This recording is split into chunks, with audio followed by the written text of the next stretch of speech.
I was 15 the first time I realized just how disposable I was to my own family. My name's Brian, and back then, I thought I understood what it meant to be part of a family.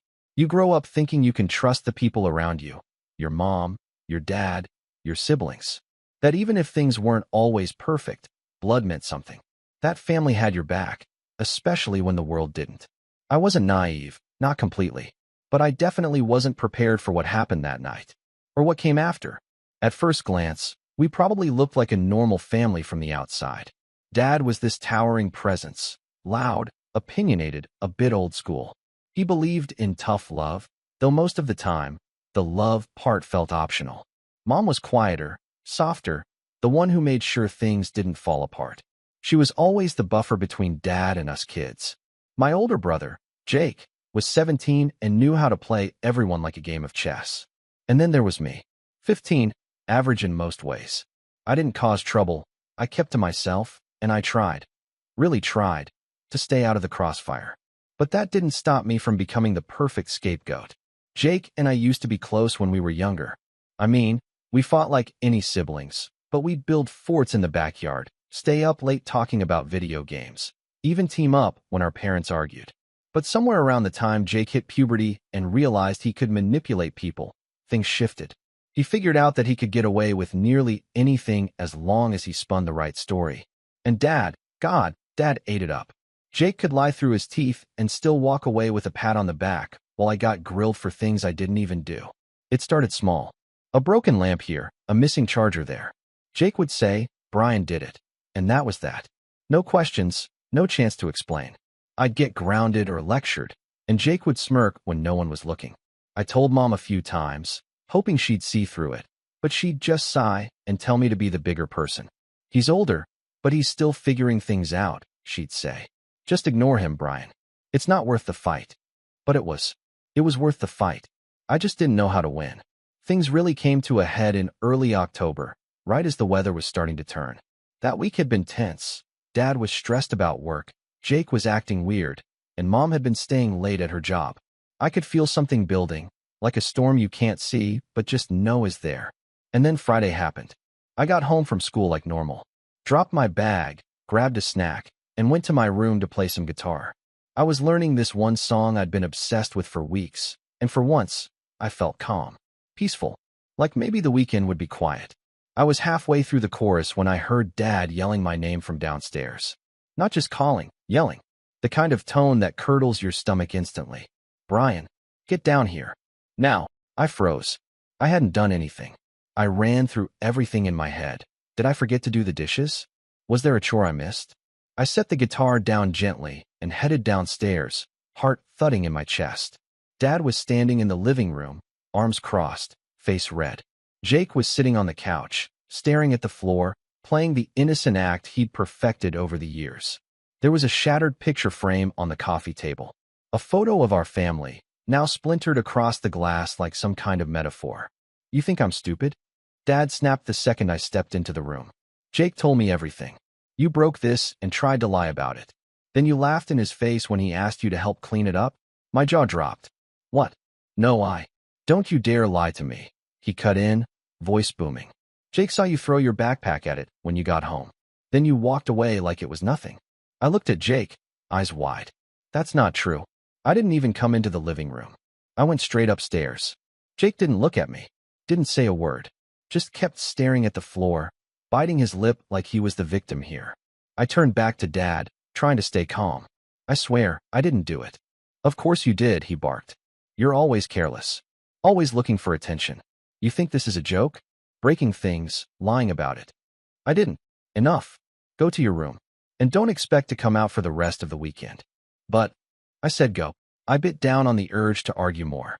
I knew from experience that nothing I said would matter. Once Dad made up his mind, that was it. I glanced at Jake one last time before turning around.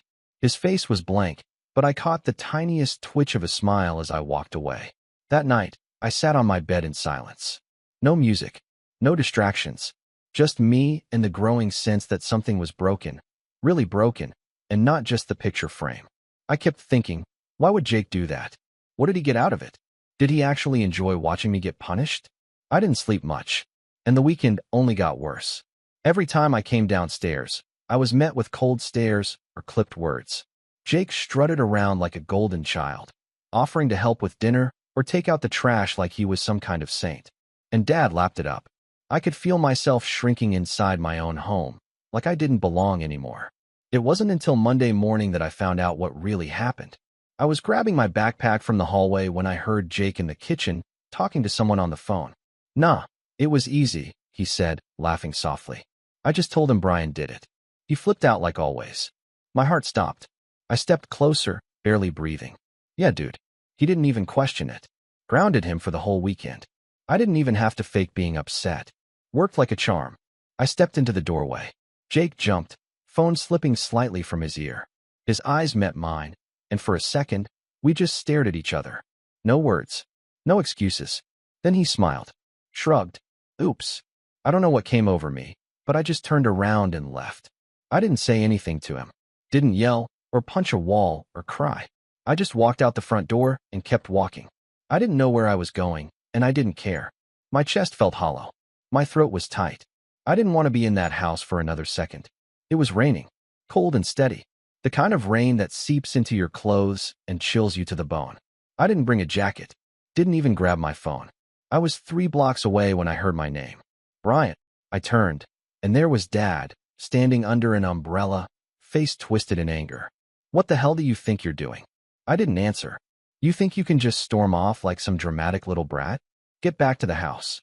"No," I said, barely above a whisper. "What did you say?" I looked him in the eye. "I'm not going back." He stared at me like I'd grown a second head. Then his voice dropped to a low growl. "You're not welcome in this house if you're going to act like this." I didn't fight back. I just nodded, turned around, and walked. I didn't see where he went. I just kept walking. 2 weeks later, I came back. Not because I forgave anyone, but because I didn't have much choice. I'd been staying with my friend Carson's family, sleeping on a pull-out couch in their basement. His parents were kind, but I knew I couldn't stay forever. I needed clothes. I needed my school books.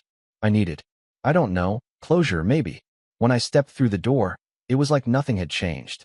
Jake was on the couch, eating chips and playing video games. Dad was in the kitchen, laughing with some of his co-workers from the auto shop. They were loud, cracking jokes and telling stories. And then I heard it. "Yeah, kicked him out in the rain," Dad was saying, chuckling. "Little punk thought he could defy me. Let him walk. Maybe that taught him something." The guys laughed. I stood frozen in the hallway, every word sinking in like a stone. And then I saw her. Mom. She was standing just behind Dad, holding a grocery bag in one hand. And the look on her face. I'll never forget it. She'd heard every word. And for the first time in a long time, I saw something change in her eyes. Something sharp. Something cold. And I knew. Everything was about to shift. I didn't move. I couldn't. My feet were frozen to the floor as I watched Mom stare at Dad like she'd never seen him before. She didn't say anything at first. She just stood there with her keys still in hand, the grocery bag starting to slip from her fingers. I remember watching an apple roll out and hit the floor. No one noticed. Not Dad, not Jake, not the coworkers still howling with laughter. But I did, and I knew something irreversible had just cracked open. Then, quietly, Mom set the rest of the bag down and turned around. She walked past me without saying a word, but for a split second, our eyes met. I expected disappointment or maybe guilt, the kind of look she usually gave me when Dad was being harsh. But this time, it was different. It was fire. I didn't see what happened next, at least not right away. I grabbed a hoodie from the stairs and left again, not sure where I was going. I ended up sitting behind the corner store a few blocks away, just watching the rain hit puddles for what felt like hours. My phone was dead. I was soaked through again. But I felt still. For the first time in weeks, I wasn't anxious or hurt or confused. I was angry. Not the kind of anger that burns out quick, but the kind that sinks into your bones. Slow, steady, focused.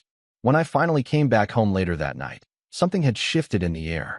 The living room was quiet. The guests were gone. Jake's game console had been unplugged, and Mom was sitting at the kitchen table, sipping tea like she hadn't just watched her husband laugh about exiling his kid in the pouring rain. "Come sit," she said without looking up. I hesitated. "Is Dad?" "He's in the garage." "Don't worry." I sat. The tea in front of me was still steaming. "You didn't tell me," she said. You didn't say what he said to you that night. I figured you already knew. I didn't, she said quietly. Jake told me you stormed out after breaking something and screaming at Dad. I looked down, jaw clenched. Of course he did. But then I heard what your father said today, she added, her voice flatter now. And suddenly a lot of things made sense. We sat in silence. I'm sorry, she said, and I flinched. Not because of the apology, but because it sounded real. Too real. Like she'd finally seen everything I'd been quietly living through.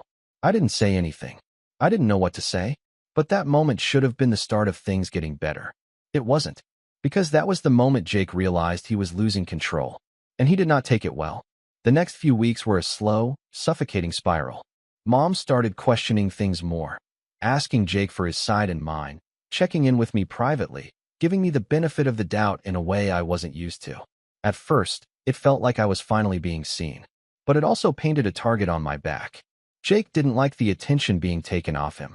He was used to being the golden child, the one who could do no wrong, the favorite, the future. And suddenly Mom wasn't hanging on his every word. Suddenly she was spending more time with me, asking about school, watching my guitar practice, making sure I had dinner before disappearing for the night. Jake noticed. He started small. Petty sabotage. My phone charger would vanish from my room. My homework mysteriously went missing. One day I found all my socks soaking wet in the bathroom sink. I didn't have proof, but I knew. It was him. His smug little smirk when I came downstairs looking for my stuff told me everything. I tried to ignore it. I told myself he'd get bored eventually. But Jake wasn't wired like that. If he couldn't be adored, he'd settle for being feared. And when he couldn't control the narrative, he'd burn the whole thing down. One night, I came home from school to find Dad pacing in the living room with this wild look in his eyes. Jake was sitting on the stairs, head bowed like some sad little martyr. Where is it? Dad snapped the second he saw me. Where's what? You know exactly what. I really don't. The $200 from my top drawer, he said. Gone. My stomach dropped. Not because I took it, but because I knew where this was going. I didn't take anything, I said. Why would I even? Jake saw you going into our room yesterday. I was looking for Mom. Don't lie to me. I looked at Jake, who had the gall to look hurt. I saw him go in after school. I didn't think anything of it until I overheard him on the phone bragging about having cash for a new amp. My mouth went dry. What? That's not. I'm done with the lies, Dad shouted. I should have never let you back in this house. I didn't. You think I'm stupid? You think I wouldn't notice when money goes missing the same day you're bragging about gear? I never said that. Ask Carson. Ask literally anyone. I haven't been saving for anything. I've been working at the corner store every weekend to pay for that amp. You can check with Mr. Hernandez. Yeah. Dad scoffed. We'll see what your manager says. He stormed off. I stood there trembling, not from fear, but fury. And Jake just smiled and walked past me like nothing happened. That night, I sat in bed staring at the ceiling, thinking about all the times I let things go, all the times I didn't push back, every lie Jake told, every punishment I took, every time Dad believed him without question. I realized something important. They wanted me to stay quiet. They needed me to, but I wasn't going to anymore. The next day at school, I went to the guidance counselor. I told her everything, not just about the money, but about the months leading up to it. The pattern, the lies, the treatment at home. She listened. She wrote things down. She nodded a lot, but I didn't know if any of it meant anything. Still, it felt good to say it out loud. When I came home that afternoon, Dad was waiting for me with his arms crossed. Jake was already on the couch, eating chips like nothing happened. You told your school we were abusing you? Dad growled. I froze. Your counselor called. Said they're opening a case. Said someone's coming to do a home visit. Jake was smirking now. Nice one, Brian. Real mature. Dad took a step closer. You think this is a game? Bringing strangers into our house? You want to humiliate your family? Fine. But you better pray they find something, because if they don't, you're out. For good. I looked at Mom, who had just walked into the room carrying laundry. Her eyes were wide. You threatened him? She asked. He's trying to ruin us, Dad barked. He wants to tear this family apart because he's too lazy to take responsibility. He's 15, she snapped. You're a grown man. You don't get to threaten your child just because he finally spoke up. That shut everyone up. But not for long. 2 days later, the social worker came. She talked to all of us separately, asked questions, took notes. I told her everything, again. She was patient, but her face gave nothing away. I didn't know if she believed me. I didn't know if anything would come of it. But Jake did, and he panicked. The next morning, I woke up to chaos. Mom was yelling. Dad was roaring. Jake was crying. I came downstairs and saw it. Mom holding Jake's phone, open to a group chat. There were screenshots, photos, messages, stuff Jake had been saying to his friends. Things like, watch this, I'm gonna get Brian kicked out again, and my dad believes anything I say El Mayo. There were videos too, one of him pretending to cry after breaking a plate, another of him mocking me after I got grounded. It was all there. Everything. I stood there frozen as Jake tried to defend himself. It was just jokes. They're my friends. None of it's real. But Dad wasn't listening. Mom wasn't, either. And for once, the silence wasn't mine to carry. I thought this would be the moment things finally turned around. That Jake would face consequences. That maybe, just maybe, I'd be believed without having to drag the truth into the light. But what happened next? That was worse than anything I'd imagined. Because instead of punishment, instead of an apology, instead of justice, they made me the problem. Again. And what they did next, that was the breaking point. It's funny how people always say the truth will set you free, like the moment you drag it into the light, everything wrong will suddenly flip itself right. I used to believe that. For a long time, I held on to this quiet hope that if I just waited long enough, stayed patient, and kept my head down, the truth would eventually fight for me. But it didn't. Not at first. After the group chat was exposed, after Mom saw the messages and the videos and every bit of smug manipulation Jake had stashed on his phone, I expected something, anything, to shift. There was yelling. There was crying. There were threats thrown like knives across the living room. But in the end, nothing really changed. Not in the way that mattered. Because somehow, I still ended up being the one blamed. It started with Dad. He didn't say a word at first, just stared at Jake, then at me, like the weight of the truth was too heavy for him to admit he'd been wrong for years. Then he shook his head and muttered something that still haunts me. You could have handled this privately. I blinked. What? You didn't have to humiliate your brother like that. You went through his phone. You think that's okay? I didn't go through anything. Mom did. And what are you even talking about? He's the one who set me up for months. Lied. Got me kicked out. He said it himself. He did it all on purpose. He's a kid, Dad snapped. He's still learning. You should have talked to me like a man instead of crying to your school. My heart dropped. There it was. The wall. Even with all the proof laid out in front of him, even with Jake's own words echoing through the house, Dad couldn't see past his pride. He didn't want the truth. He wanted control. And in his eyes, I had broken the chain. Mom tried to stand up for me. At first, she defended me that morning, challenged Dad in a way I'd never seen before.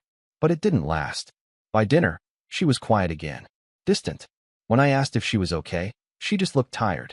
I'm trying to keep this family together, Brian, she whispered. You don't understand how hard that is. I did, but I also knew something else. It wasn't my job to hold the pieces anymore. After that day, things got worse. Not louder, quieter, which somehow felt crueler. Jake didn't talk to me at all, just walked past me like I didn't exist. Dad barely acknowledged me. Mom only spoke when necessary. There were no more accusations, no more screaming matches. Just silence. Cold, sharp, echoing silence. It was like I had died and no one had the decency to hold a funeral. The home visit with the social worker ended in a shrug. She said there wasn't enough evidence of abuse to intervene formally. Emotional neglect, unfortunately, was a gray area. Monitor the situation, she told my counselor. Let us know if anything escalates. So I stopped expecting help. And I stopped asking for it. I hit rock bottom about a week later. It was a Thursday. I'd stayed late after school helping the band teacher organize music stands, mostly just to avoid going home.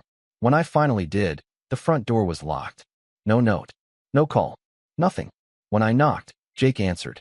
He stared at me through the glass for a moment, then slowly, deliberately, closed the door again. I stood on the porch for 20 minutes, waiting, hoping maybe Mom would come open it. That she'd say it was just a mistake. That someone had forgotten I didn't have a key. No one came. Eventually, I left. Again. I went back to Carson's place, soaked through and silent. His mom opened the door before I could knock. Oh, honey, she said softly. Come in. They never asked for an explanation. just let me shower, gave me dry clothes, made me dinner. Carson and I stayed up that night playing old video games and pretending everything was normal. But I couldn't pretend anymore. That night, I stared at the ceiling in their basement and made a decision. I wasn't going back. Not this time. The next morning, I went to the school office and asked for a meeting with the guidance counselor. I told her everything, again, but this time, I asked for options. Legal options. Housing. Emancipation. Anything. I'm tired, I said. And I'm not safe there. Not really. She looked at me for a long time. Then she nodded. It didn't happen overnight. But things did start happening. The school connected me with a youth outreach program. They arranged a meeting with a social worker who specialized in at-risk teens. We met weekly. She listened. She actually listened. For the first time in my life, someone treated my story like it mattered. She helped me apply for a student housing program for minors in unstable home environments. It wasn't easy. There were interviews, paperwork, home checks. But Carson's parents vouched for me. So did the band teacher. So did Mr. Hernandez from the corner store. People showed up for me in ways I never expected. Eventually, I got placed in a group home 2 towns over. It wasn't glamorous.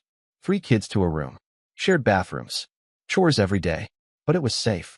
And for the first time in months, I could breathe. I started rebuilding, one piece at a time.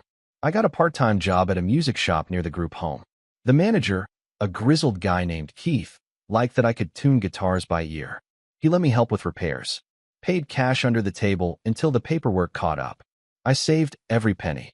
I enrolled in therapy through the youth program. I didn't want to at first. I'd always hated talking about feelings. But the therapist, Carla, had this way of making you feel like you weren't broken, just rearranged. I told her everything. The lies. The favoritism. The way I'd vanished from my own family. And she didn't try to fix me. She just let me be. At school, things slowly improved. Word got around about what happened, but not in a cruel way. A few kids started sitting with me at lunch. One of the seniors in band invited me to join his garage group. I said yes. We started practicing after school, jamming in his dad's shed. I hadn't realized how much I missed feeling part of something. I also started doing better in class. I don't know why exactly. Maybe because the chaos was gone. Or maybe because, for the first time, I was doing it for me. I even won a small scholarship for a song I wrote and submitted anonymously to a statewide music competition. It was a simple piece. Just me and my guitar. But the lyrics were raw. Honest. The judges called it haunting. I didn't tell anyone it was about Jake. Or Dad. Or standing in the rain at 15, waiting for a door that would never open. The fall was slow, and it hurt. But the rise? The rise was mine. And somewhere in the middle of it all, I realized something important. You don't need a family that breaks you to feel whole again. You just need to stop waiting for them to heal you. I was rebuilding now. Brick by brick. Step by step. But I wasn't done. Not yet. Because as much as I wanted to move forward, there was still a part of me, deep down, that needed something else. Closure. Not the kind you get from forgiveness, but the kind you take back with your own hands. And when that opportunity came, I didn't hesitate. It's strange, the way anger can settle into you like embers after a wildfire. Quiet, almost invisible, but always warm, always burning. For months, I'd buried the worst of it beneath the small victories. My job at the music shop, band practice, the scholarship. Everyone said I was doing great. The school counselor told me I was resilient. Carla said I was healing, and in some ways I was. But there was still a part of me, this stubborn, pulsing ache, that hadn't moved on, that remembered the cold rain soaking my hoodie. Jake's smirk through the glass. My father's voice, like a door slamming shut. You're not welcome in this house. That line played on a loop some nights, as I lay in bed at the group home, staring at the ceiling. I wasn't obsessed with revenge, not exactly. I didn't want violence, or some dramatic courtroom scene where I stood up and pointed at them like I was in a movie. No, what I wanted was something much simpler. I wanted the truth to matter. I wanted them to feel what I felt. And I wanted control. That's where it started, the idea. It came slowly, like a guitar riff I couldn't quite get out of my head. At first, it was just a thought, then a plan, then a project. And the first piece of that project? Information. People forget that teenagers are always watching, listening, taking notes. And I'd spent my whole life doing just that. I knew my dad. I knew how he thought, how he lied, how he boasted, how he never checked the small things because he was too busy puffing up the big ones. I knew how much he cared about appearances, about respect, about being the guy everyone looked up to in his circle. I also knew that Jake was slipping, that the golden child mask was cracking now that I wasn't around to take the heat. I still had mutual friends at the school, people who told me things without knowing they were helping me. Stories about Jake skipping class, getting into fights, mouthing off to teachers. One kid said Jake had started bragging about being able to hack grades and change attendance in the school system. That caught my attention, so I started asking around. Slowly, carefully. It turned out Jake had found a way into the school system, but not through hacking, exactly. One of his friends had an older brother who worked in IT for the district. They'd figured out a backdoor into the school portal using a shared admin account and a password someone had stupidly left on a sticky note in the lab. Jake had been using it for months, not just to fix grades, but to delete absences, submit fake assignments. He even added an extracurricular activity to his transcript that didn't exist, and no one noticed. That was the beauty of favoritism. Everyone gave him the benefit of the doubt. I didn't tell anyone, not yet, because I wasn't ready to move. Not until the next piece fell into place, which it did about 2 weeks later. I was working at the music shop when Keith, the owner, pulled me aside and handed me a thick envelope. "What's this?" I asked. "Your competition prize," he said. "They sent it here since you listed the shop as your primary mailing address." Smart, by the way. I opened it. Inside was a check. $2,000. More than I expected. Enough for a new guitar. Maybe even enough for my own secondhand laptop. But I didn't spend it. Not yet. Because now I had the means. And the motive. And just one more thing to do. I reached out to Carson that night. We hadn't talked much lately, just drifted, like people do. But he was still the only person who'd seen what happened to me in real time. He didn't hesitate when I asked to meet up. We got burgers and sat in his driveway like we were 13 again, talking about nothing for a while before I eased into it.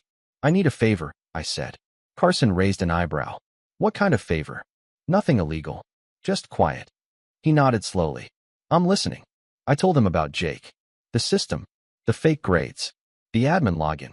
Carson's eyes widened. "Dude, that's a felony. Only if I expose him wrong," I said. "I don't want to get anyone arrested. I want the school to know. I want my parents to know. I want it all to crash down, not because I shouted it from the rooftops, but because he did it to himself." Carson grinned. "Okay, I'm in. But how?" That's when I told him the rest of the plan. We'd gather proof. Not just screenshots, but video, audio, something that would be impossible to deny. Something I could drop like a hammer at just the right moment. And the right moment? That would be family honors night. It happened every spring. A stupid ceremony the school hosted for students and parents to celebrate academic excellence and moral character. Jake was set to receive 3 fake awards, one for academic performance, one for extracurricular leadership, and one for peer mentorship, whatever that meant. My parents were planning to attend, of course. It was their favorite thing, parading Jake around like a trophy. I wanted that night, but I couldn't just show up with accusations. I needed to build it like a story. So we started gathering. Carson pretended to be interested in Jake's methods. Said he wanted help fixing his own grades. He got Jake talking, got him bragging, got him explaining the whole process again. This time on video, with his phone recording in his jacket pocket. We got everything. The login details, the fake activities, even a screenshot of Jake adding a volunteer trip to his record that never happened. Meanwhile, I contacted the competition board from the music scholarship. Told them I wanted to donate a portion of my prize anonymously to fund future entries for kids in group homes. They loved the idea. They asked me to attend honors night to receive a special certificate in front of the crowd. Perfect. Now I had a reason to be there. The day of the event, I wore a borrowed blazer and stood off to the side while Jake and my parents schmoozed with the staff. My mom spotted me first. Her face shifted, shock, then hesitation, then something almost like guilt. "Brian," she said, "I didn't know you were coming." "I was invited," I said simply. "Scholarship award." Jake turned around mid-laugh and went pale when he saw me. "What are you doing here?"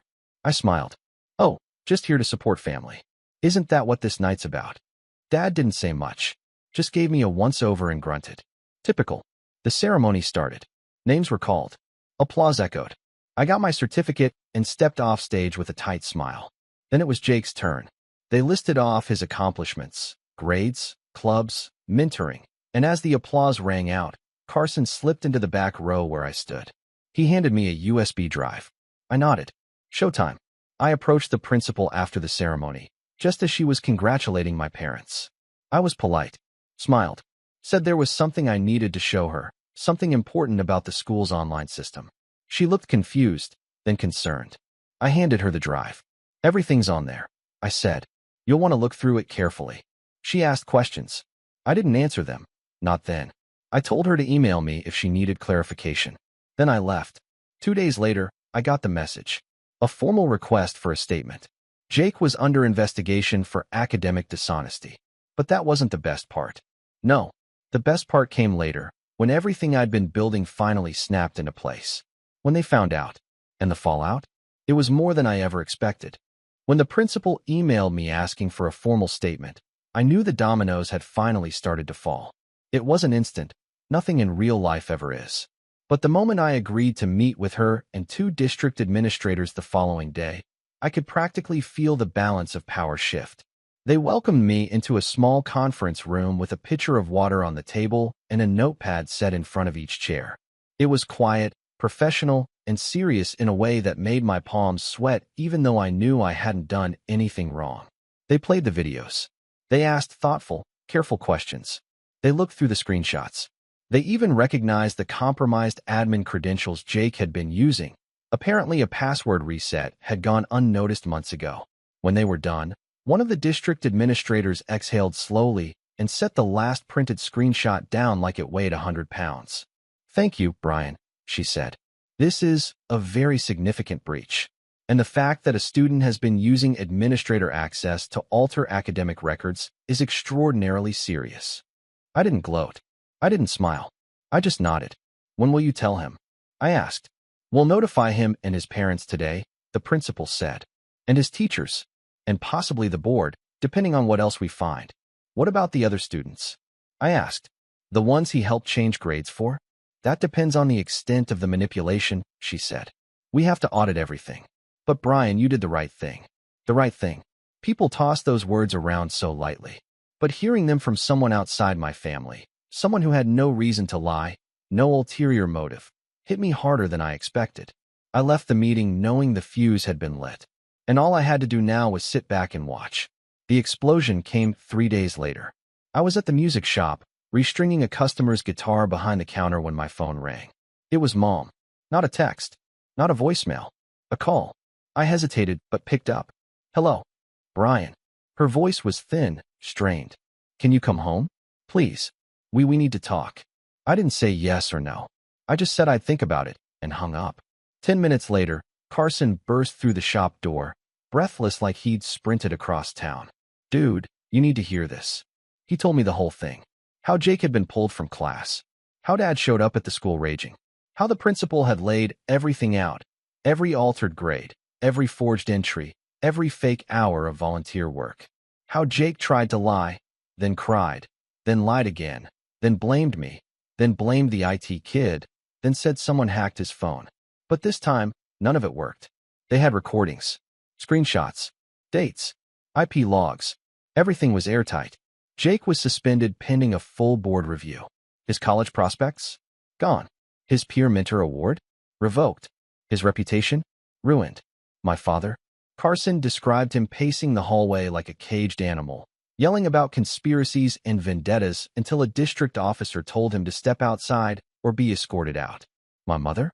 She cried, but not out of anger, out of something heavier, something that sounded, from Carson's reenactment, dangerously close to regret. Later that evening, after my shift, I decided to go. Not for them. For me. I needed to see the fallout with my own eyes, not out of spite, but to close the chapter fully. To let my younger self, the one dripping with rain, shunned and ignored, finally witness justice without being silenced. When I arrived, the house was chaotic. The living room was a mess. Papers everywhere. A crumpled letter from the school board sat on the coffee table. Dad was in his chair with his head in his hands, breathing hard. Jake sat on the couch, face blotchy and red, eyes swollen. He wasn't crying anymore. He was empty. Hollow. Like someone had pulled all the swagger and arrogance out of him and left nothing but a scared kid. Mom saw me first. Brian, she whispered. Thank you for coming. Dad looked up at me with a mix of anger and something he wasn't used to feeling, uncertainty. Jake didn't look up at all. I closed the door behind me and stepped into the room like I wasn't the same 15-year-old they once threw out into the rain. Mom took a shaky breath. We know everything. The school showed us the evidence. They said you provided it. Dad snapped. So you've been plotting this for months? I didn't react. No, I've been living my life. He's the one who forged grades, made up activities, manipulated a school system, and bragged about it to his friends. Dad stood. You wanted to ruin your brother. No, I said calmly. He ruined himself. I just stopped covering the damage. Jake finally looked up then, eyes red, jaw trembling. You set me up, he whispered. No, you set me up for years, I replied. All I did was tell the truth to people who actually listened. The room was so silent I could hear the refrigerator humming in the kitchen. Mom wiped her face. Brian, why didn't you come to us? Why didn't you give us a chance to fix this? I laughed quietly, not out of humor, but disbelief. I tried. For years. I told you about the small things. The lies. The favoritism. You always told me to be the bigger person. You always told me not to cause trouble. And then you watched Dad kick me out in the rain because of something he made up. And when the school stepped in, you both treated me like a problem instead of a son. Mom flinched. Dad clenched his fists. Jake looked like he wanted to disappear. I continued, voice steady, controlled, almost gentle. I didn't come here to fight. I didn't come here to watch you unravel either. I came because I needed you to hear this once, clearly, and without interruption. I took a breath. I'm done. Dad scoffed. What does that even mean? It means, I said, you don't get to have power over me anymore. I'm building my own life. I have a job, a place to live, people who support me. I'm not here to fix anything. I'm here to close the door you slammed on me when I was 15. Mom stepped forward. So that's it. We lose you. You lost me the night I begged to come inside and no one opened the door, I said. Tonight isn't about loss. It's about understanding. Jake finally spoke again, voice small. Brian, I'm sorry. I studied him. Maybe he meant it. Maybe he didn't. But it didn't matter. Because I wasn't the kid who needed his apology anymore. I hope, I said quietly, you learned something from all this. Not because you got caught, but because you finally felt what it's like to face the consequences you've been handing me for years. He looked away. Mom was crying again. Dad was silent, with anger or shame or both. It didn't matter. I stepped toward the door. Mom whispered, will we ever see you again? Maybe, I said honestly. But not like this. Not with me begging for space or fairness. If you want to be part of my life someday, you'll have to walk toward me. I'm done walking alone. And with that, I left. No dramatic slam. No final scream. Just a quiet click of the door behind me as I stepped into the cool night air. The group home was waiting. My guitar was waiting. My future, one I'd built with my own hands, was waiting. And for the first time, the weight on my chest was gone. Completely gone. As I walked down the street, past the house I no longer feared, I realized something important. Revenge wasn't about destroying someone else's life. It was about reclaiming your own. And I had finally done it. I never looked back. Because sometimes, the loudest victory is simply walking away and living a life they never believed you could.